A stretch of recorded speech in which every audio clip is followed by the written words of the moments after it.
여러분들 혹시 학교에서 르네상스라는 말을 혹시 들어보신 적 있습니까? 아마 한 번쯤은 다 들어봤을 겁니다. 중세 시대 정확하게 14, 15세기에 문화적 부흥, 특히 예술적 부흥이 일어났던 시기를 르네상스라고 합니다. 르네상스는 다시 돌아가자라는 뜻을 가진 프랑스어입니다. 그 당시 르네상스에 다시 돌아가자는 말은 다른 것이 아니라 3세기, 4세기 경에 고대 그리스 문화를 따라가자라는 것이었습니다. 특히 예술의 부흥, 특히 미술의 부흥이 굉장했던 시대가 바로 이 르네상스 시대였습니다. 이 르네상스 시대에 전에 예술은 어떠했냐면 교회가 예술을 지배했습니다. 그당 14, 15세기 전에 있는 미술가들은 또는 음악가들은 교회를 위하여 음악을 지을 수밖에 없었고 그리고 교회를 위해서 그림을 그릴 수밖에 없었습니다. 사실 이 르네상스 운동은 그 반발로 일어난 것입니다. 나는 다른 걸 그리고 싶어. 나는 성화 말고 다른 걸 그리고 싶어. 나 다른 걸 연주하고 싶어 라고 하며 나온 운동이 르네상스였고 그 기독교의 권위를 침해받지 않은 시대가 고대 그리스 로마 시대였기에 3세기 4세기경으로 돌아가자라는 이야기가 바로 르네상스 운동이었습니다. 여러분들 혹시 르네상스 대표적인 혹시 미술가를 들어보셨습니까? 여러분들은 미켈란젤로를 많이 들어봤을 겁니다. 사실 르네상스는 미켈란젤로 말고 더 유명한 화가가 있었습니다. 그 화가 이름은 바로 샌드로 보티첼리라는 사람이었습니다. 보티첼리 혹시 들어보셨습니까? 아마 모두가 생소할 겁니다. 미켈란젤로는 들어봤어도 보티첼리는 들어보지 못했을 겁니다. 잘 아마 미술학 공부하신 분들은 아마 알 거예요. 사실 거기엔 이유가 있습니다. 사실 미술학사에서는 미켈란젤로보다 한 수 더 쳐주는 게 보티첼리라는 화가였습니다. 그의 그림 실력은 타일을 추종을 불허할 정도로 놀랍게 잘 그렸던 화가였습니다.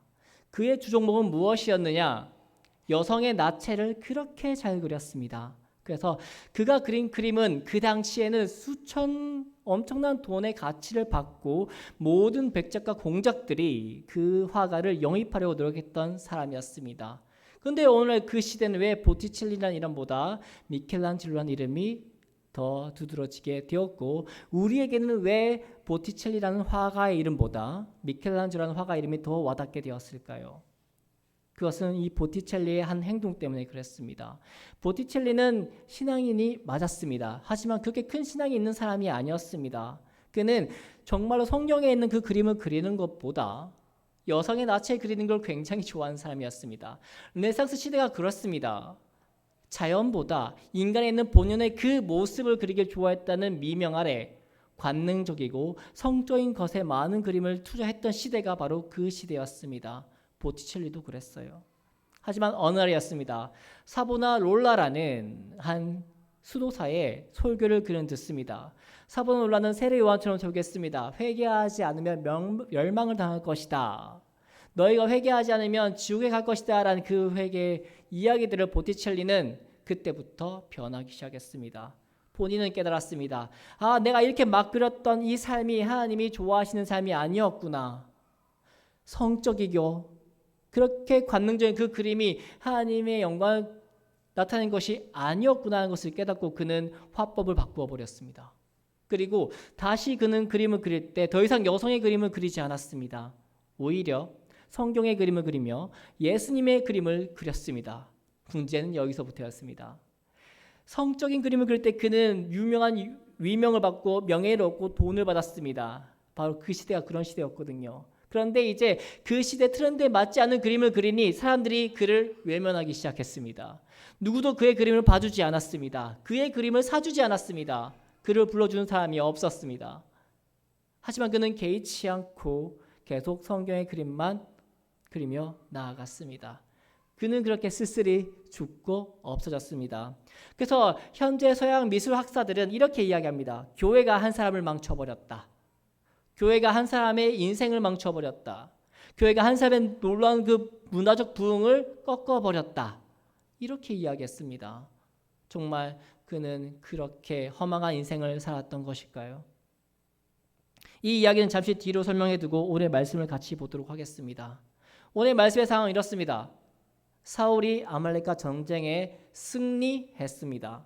그의 능력이 아니었고 하나님의 능력으로 질 것 같았던 그 싸움을 이겼습니다. 하지만 하나님께서 내건 조건이 있었습니다. 내가 너의 전쟁을 도와주는 대신에 넌 그 아말렉을 하나도 남기지 말고 모조리 없애버려라. 이것이 하나님의 명령이었고 조건이었습니다. 하지만 우리의 말씀을 봤을 때 사울은 그 명령을 따랐습니까? 아닙니다. 따르지 않았습니다. 사실 정치적인 입장에서 보면 사울의 왕의 행동은 좀 이해가 됩니다.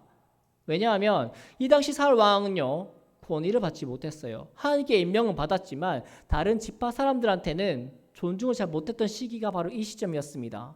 사울 왕 입장에서는 본인의 입지를 다질 사건이 필요했고 뭔가에 대한 이슈가 필요했고 그리고 돈도 필요했습니다.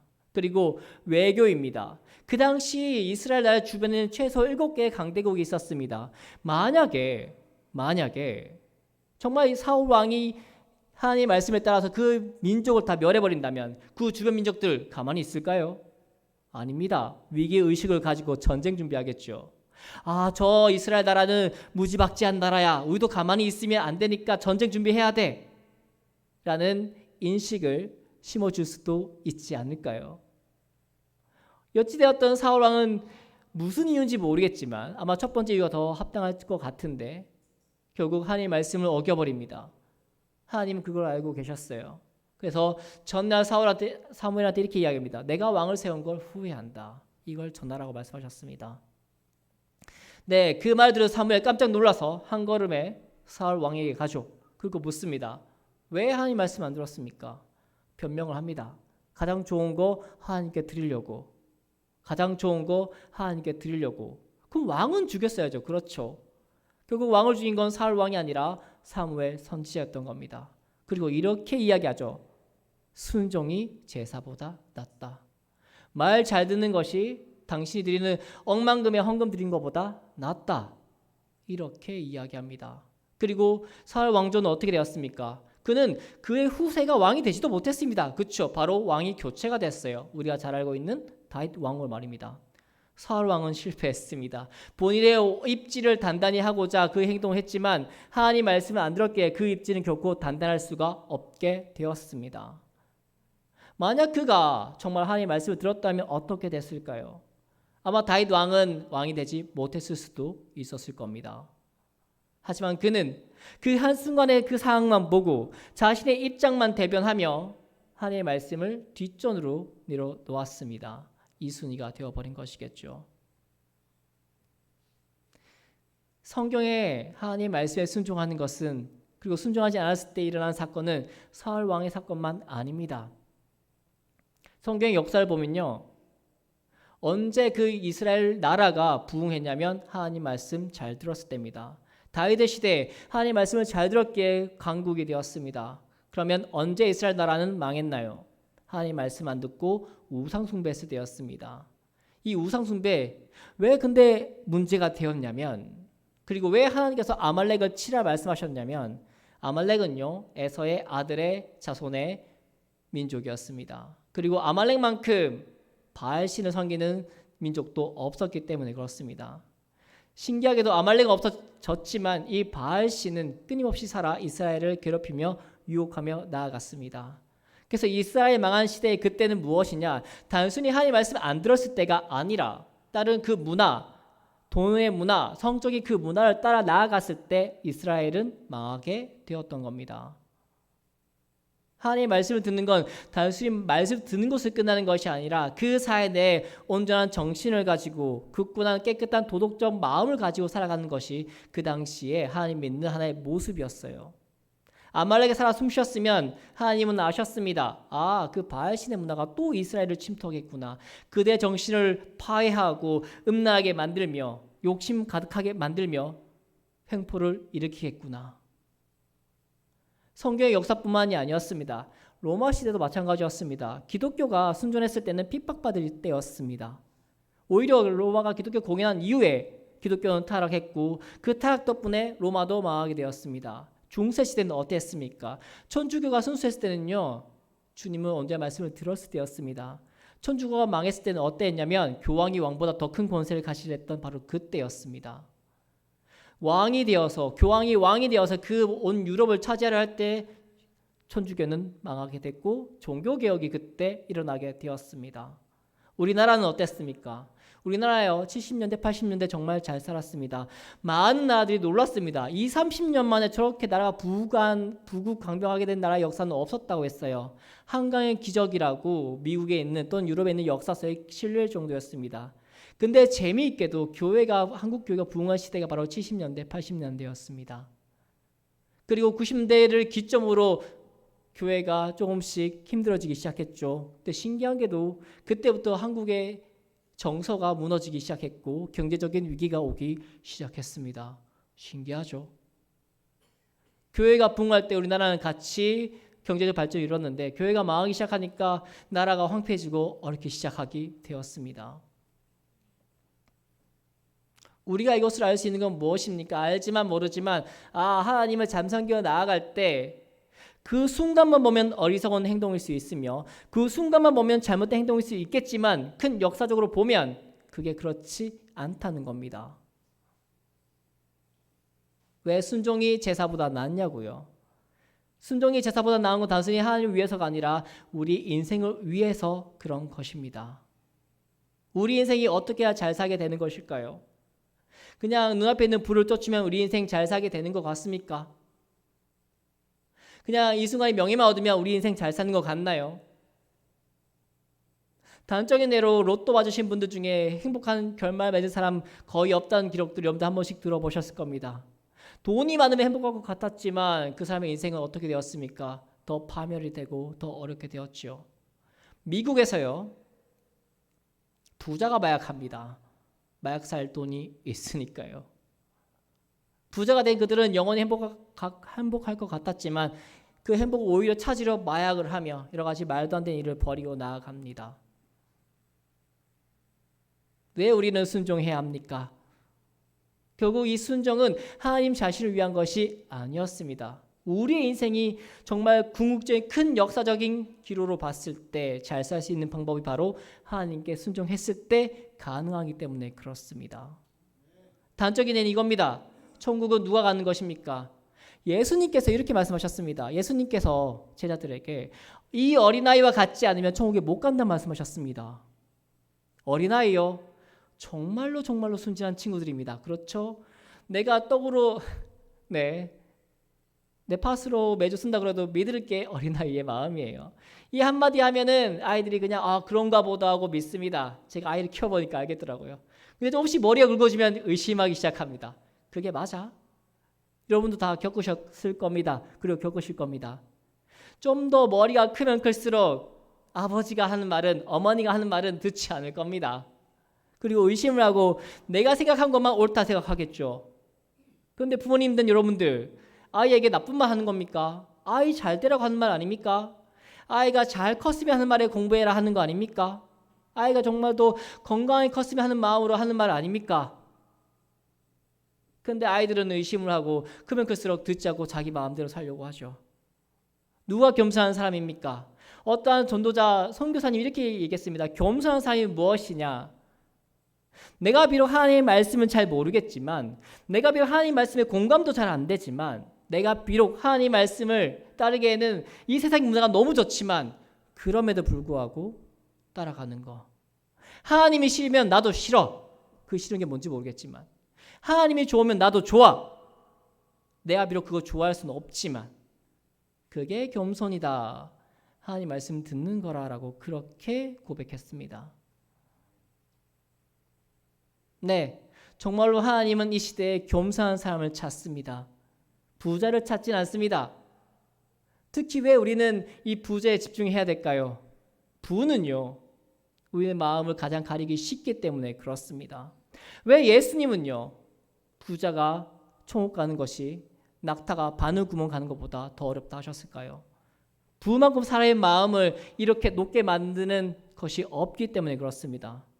돈을 많이 가지게 되면요, 본인이 높아진 줄 알게 되는 게 우리의 인간의 본연의 심리가 아닙니까? 높은 곳에 살게 되면 내가 높은 사람인 줄 알고 착각하는 게 인간의 존재가 아닙니까? 그렇게 우리는 끊임없이 노력하며 그 부를 잡기 위해 특별히 지금 같은 시대에 그 부 때문에 사기가 많이 일어나기도 하죠. 왜 하나님께서는 마음이 가난한 사람이 또는 가난한 사람이 천국을 가지게 될 거라 말씀하셨습니까? 가난하면 가난할수록 더 겸손하기 쉽기 때문에 그렇습니다. 없으면 의지하기 더 쉽기 때문에 그렇습니다. 없어져 봐야 다급함을 알기 때문에 그렇습니다. 없어지면 내가 의지할 건 하나님밖에 없겠구나 하는 고백이 절로 나오기 때문에 그렇습니다. 제가 지난번에도 말씀드렸습니다. 기도원에 누가 많이 가냐고. 마음 편한 사람 기도는 안 갑니다 라고 말씀을 드렸습니다. 사업이 망하고 생명에 이제 더 이상 그 의사도 포기한 그런 사람들이 온다고 얘기했습니다. 이제 의지할 거라고는 주님밖에 없는 그런 사람들이 기도원 많이 간다. 제가 말씀드렸습니다. 인간은요 스스로 잘 겸손할 수 없어요. 양손에 쥐고 있으면 겸손할 수는 없습니다. 예배는 드릴 수 있죠. 그렇죠. 예배는 드릴 수 있습니다. 내 것도 가지고 그리고 하나님 것도 드릴 수 있습니다. 이스라엘 민족 그렇게 살았습니다. 사울도 그랬어요. 사울 하나님 버린 거 아닙니다. 하지만 이것도 좋고 저것도 좋다라고 생각한 게 바로 사울 왕이었습니다. 사울 왕은요 그 모은 재산으로 아마도 정말로 하나님께 헌금하려고 했을 수도 있어요. 그러나 하나님은 그거 받지 않으셨습니다. 원하지 않으십니다. 그게 필요하신 분이 아니기 때문에 그렇습니다. 여전히 하나님은 그 마음을 보시는데 그 마음은요 하나님이 1순위가 되기 원하시는 겁니다.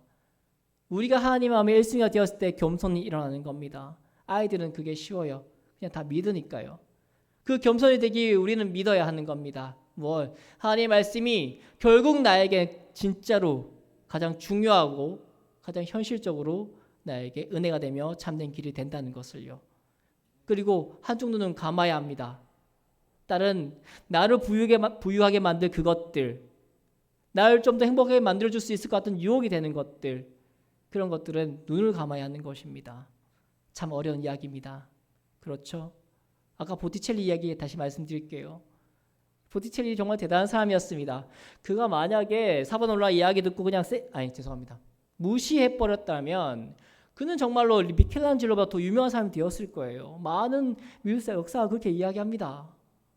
그는 정말로 미켈란젤로보다 더 높은 위치에 있는 사람이 되었고 지금도 미술 역사에 기록되는 사람일 거라고. 근데 보티첼리가 인생이 그렇게 오래 삽니까? 아닙니다. 그의 인생 그 당시 중세 기록을 하면 60세도 못 살았을 겁니다. 그 이후에 하나님을 영원히 보게 될 텐데 객관적으로 따져봤을 때 40-50년의 부귀영화를 누리는 게 낫습니까? 영원히 하나님께 기쁨 받으며 살아가는 게 나을까요? 보티첼리는 후자를 선택한 사람이었습니다. 그는 정말 똑똑한 사람이었어요. 그가 후대에 이렇게 기록했습니다. 40-50년에 없어질 그 부귀영화를 위해서 난 살지 않겠다라고. 나는 영원한 하나님의 영광 가운데 있길 소망하는 사람이라고 야사에 이렇게 기록이 되어 있습니다. 그래서 그는 절실하게도 누가 그 그림을 보든 누가 그 그림을 사든 말든 상관없이 하나님의 그림을 그리며 예수님의 그림을 그리며 성령의 그림을 그렸습니다. 사주지 않더라도요. 그는 알았거든요. 내가 지금 하는 이 행동이야말로 주님의 영광을 기리는 행동이며 주의 말씀을 듣는 행동이며 내 삶을 주님께 드리는 행동이다. 무엇이 우리 삶이 주님께 드려질 수 있을까요? 헌금 많이 드리는 건가요? 아닙니다. 사실 헌금 많이 드리는 거 맞을 수도 있습니다. 예수님께서 이렇게 말씀하셨죠. 가난한 과부의 2렙돈의 가치가 더 크다고. 한 레인이 드리는 헌금보다 액수는 많았지만 가난한 과부가 드리는 그 2,000원이 더 가치 있다고. 왜요? 가난한 과부의 재산이 그 전체였거든요. 하나님은요 알량한 우리의 지폐를 받으시는 분이 아닙니다. 하나님은 우리의 마음을 받으시는 분이며 그 마음을 통해서 이끌어 가시는 분입니다. 오해하시면 안 됩니다. 내가 헌금 이만큼 했다고요? 그거 기뻐하실 것 같습니까? 그게 내 명예가 되는 순간 하나님 기뻐하시지 않습니다. 왜 하나님은 자꾸 오른손이 한 일을 왼손이 모르게 하라 말씀하셨을까요? 명예가 하나님께 올려드리는 일이 바로 그런 일이기 때문에 그렇습니다. 겸손의 일이 바로 그런 일이 되기 때문에 그렇습니다. 내가 한 일을 다른 사람들이 알아버리면 그 명예는 하나님께 가는 것이 아니기 때문에 그렇습니다. 그건 겸손이 아닙니다. 정말 겸손이라는 것은 우리가 겸손한 주의 말씀을 청종하는 것은 나를 통해 주님이 빛나야 하는 것입니다. 우리 아이들이 잘해서 그 아이들이 영광받는 게 아니라 우리 부모님이 영광받는 것처럼 바로 그런 일이 같은 것입니다. 미국 이야기하고 이제 말씀을 정리할까 합니다. 미국은 정말로 시작은 너무 좋았습니다. 네, 종교적 핍박을 받고 참된 신앙을 가진 사람들이 미국으로 네, 선플라워를 타고 이주했거든요. 몇 주 동안 배를 타고 풍토병을 이겨내며 그 사람들이 가장 먼저 한 일은 교회를 짓는 일이었습니다. 교회를 짓고 자기의 집을 지었습니다. 겨울이었음에도 불구하고요. 하버드 대학 지금 유명하죠. 원래 하버드 대학은요, 신학교였습니다.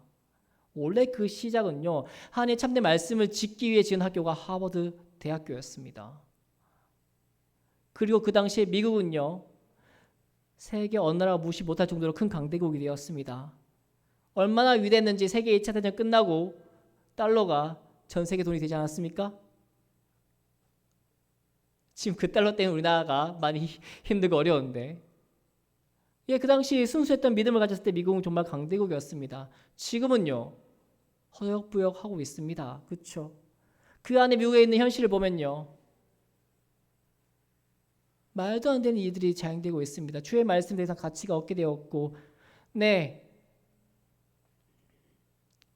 성소수자라고 얘기해서 그걸 비판하며 벌금받는 시대가 바로 그 시대가 되어버렸습니다. 하나님의 말씀이 기준이 안 서지니까 그 나라가 황폐해지게 되며 그 나라는 지금 아둥바둥하고 있게 되는 현실이죠. 여러분들, 다른 그 무엇보다도 우리는 이제 알아야 될 것입니다. 무엇이 정말로 지혜로운 삶인가? 무엇이 내 삶을 지켜봤을 때 더 가치 있는 삶이며 은혜로운 삶이며 그리고 행복한 삶인가? 결국엔 주님을 따르며 주님께 순종하며 나간 삶이 우리 삶에도 가장 좋은 것임을 여러분들이 잊지 않으셔야 합니다. 네, 말씀을 정리하겠습니다. 어렵습니다. 그렇죠? 내 안에 있는 달콤함 못 버텨요. 먹고 싶습니다. 다음에 하고 싶습니다.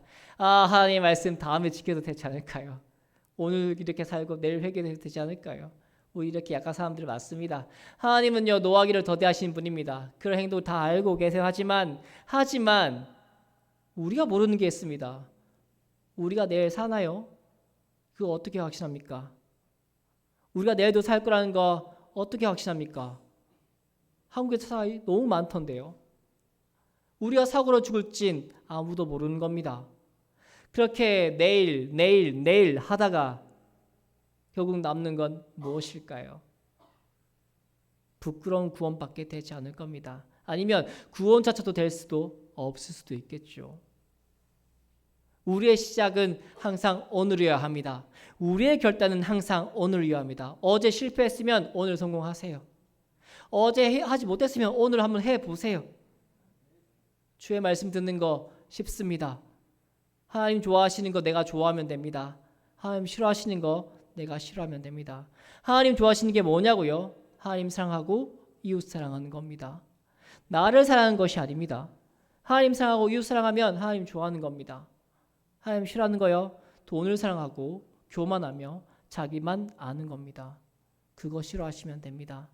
부디 저와 여러분들은 오늘 주의 말씀을 들었으므로 오늘의 주님 앞에 설 수 있게 소망하며 마지막 그날의 기쁨과 감사함과 영원한 행복 가운데 주님과 그 은혜를 맞이할 수 있길 간절히 소망합니다. 기도하시겠습니다.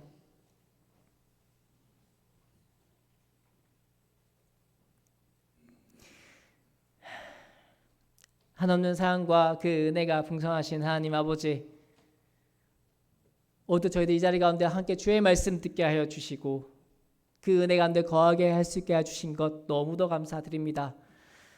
하나님, 그렇습니다. 주님께 순종하는 건 결국 주님을 위한 것이 아니라 우리 자신을 위한 것임을 알았습니다. 오직 주께 순종함으로 우리는 영원히 행복할 수 있으며 오직 주께 순종함으로 우리는 참된 길을 걸을 수 있으며 오직 주께 순종함으로 우리는 빛된 길을 걸을 수 있음을 우리가 알았습니다. 하지만 주님, 저희는 너무나 부족한 사람들입니다. 너무나 마음이 약한 사람들이며 유혹에 약한 사람들입니다. 눈앞에 보이는 것에 급급한 사람들이며 때론 그것 때문에 다른 거 보지도 못하는 사람들입니다. 이렇게 약하고 어리석고 무능한 우리들이오니 주여, 저희들 마음 가운데 오셔서 성령님의 은혜로 그것들로부터 돌이키며 주님께 다시 나아갈 수 있게 도와주시옵소서. 우리의 눈에 보여지는 것이 주님 기뻐하신 것이 보여줄 수 있게 도와주시고 우리가 좋아하는 것이 주님께서 기뻐하신 그것들을 보며 좋아할 수 있게 도와주시옵소서. 오직 주님께 의지하고 나아가오니 주님 저희와 함께하여 주시옵소서. 사랑 많으신 예수님의 이름으로 기도드립니다. 아멘.